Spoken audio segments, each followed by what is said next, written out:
So trial was very stressful.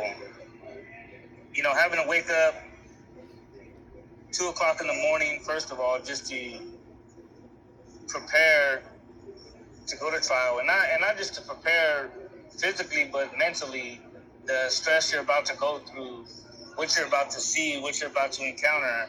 I mean, for me, first of all, I'm in solitary confinement, so it's not just your average going to court, walking down the hallway, and then catching a bus.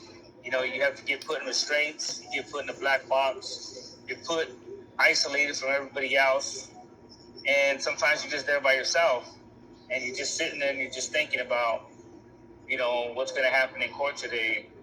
You know, is it going to be a good day? Is it going to be a bad day? Is there going to be a fight on the bus? Is something going to happen today? So those are some of the things that you go through when you're facing trial. I was in trial for 2 months, and the mental anguish and distress of having to go through that period every day, Monday through Thursday. And even though on Friday we didn't even have trial, sometimes they just wake you up and send you on a dry run, meaning that you go through all the same process, but you're not even supposed to be there. So that was difficult.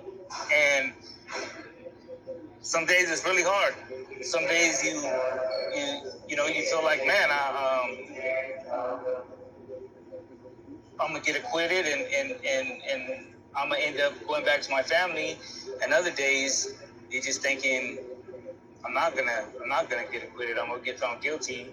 And some of the stuff that is being said is correct, and some of the stuff is just straight out lies. But it doesn't matter. It's just what the jury believes.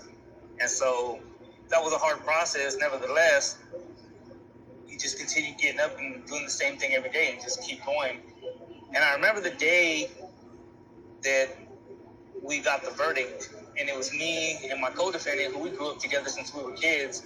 And so we're sitting there in trial, and they hand the papers over to the judge, and the judge just starts reading off all the counts. And I remember hearing him say guilty. And I could hear my family crying in the background, and just feeling like I couldn't really hear nothing after that, because I already knew that it was coming with a life sentence. And as we're reading out charge by charge, I remember for a split second, I started thinking, I hope that my co-defendant's outcome would be better than mine. And I said a little prayer for him that his outcome wouldn't be the same as mine. And so when they read his verdict and it came back not guilty, I was happy that he didn't have to face the same dilemma that I was in. And the hardest part was, when we went back to the holding cell, the guards, they had known us for years because we had been fighting the case, and they really weren't supposed to, but they let us kick it together because I was in solitary and he wasn't. But we got to kick it together, and we talked, and I remember telling him to just promise me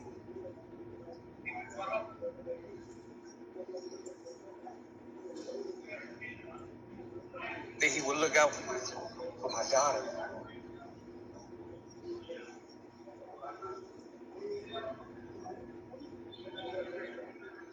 And then he went to be released, and I went back to my cell to do a life sentence. That's what I remember about trial.